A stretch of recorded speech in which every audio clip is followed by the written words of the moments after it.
વાત કરીએ હવે અમદાવાદની, તો અમદાવાદમાં ગરમીનો પારો વધતાની સાથે જ હોસ્પિટલોમાં દર્દીઓની લાંબી કતારો જોવા મળી રહી છે. સોલા સિવિલ હોસ્પિટલ દ્વારા જાહેર કરાયેલા આંકડાઓ ચોંકાવનારા છે. માત્ર એક જ સપ્તાહમાં 11,000થી વધુ લોકો સારવાર માટે હોસ્પિટલ પહોંચ્યા છે, જે દર્શાવે છે કે બદલાતી ઋતુ અને આકરો તડકો લોકો માટે મુસીબત સાબિત થઈ રહ્યો છે. સોલા સિવિલ હોસ્પિટલમાંથી મળતી માહિતી મુજબ છેલ્લા 7 દિવસમાં કુલ 11,000 ઓપીડી નોંધાઈ છે.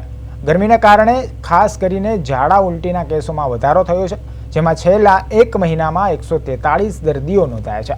આ ઉપરાંત મચ્છરજન્ય રોગોએ પણ માથું ઊંચક્યું છે. હોસ્પિટલ દ્વારા લેવાયેલા સેમ્પલમાંથી ડેન્ગ્યુના 3 અને મલેરિયાના 9 પોઝિટિવ કેસ સામે આવ્યા છે, જ્યારે સ્વાઇન ફ્લૂનો પણ 1 કેસ નોંધાયો છે.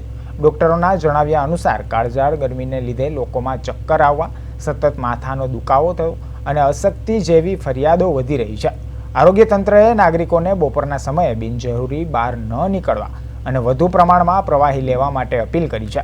જે રીતે હોસ્પિટલમાં દર્દીનો ઘસારો વધી રહ્યો છે, તેને જોતા સિવિલ તંત્ર દ્વારા વધારાના બેડ અને દવાનો જથ્થો પણ તૈયાર રાખવામાં આવ્યો છે.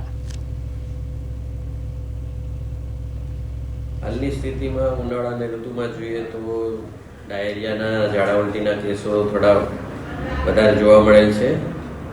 છેલ્લા મહિના દરમિયાન 143 ડાયરિયાના કેસ અત્રે જોવા મળેલ છે, જેને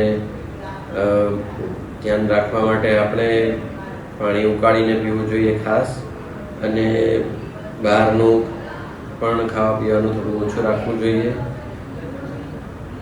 એ સિવાય મેલેરિયા, ડેન્ગ્યુ, ચિકનગુનિયા એના બહુ જ કેસ કોઈ જોવા મળેલ નથી. અને આખા મહિના દરમિયાન લાસ્ટ વીક દરમિયાન 11,000ની ઓપીડી જોવા મળેલ હતી.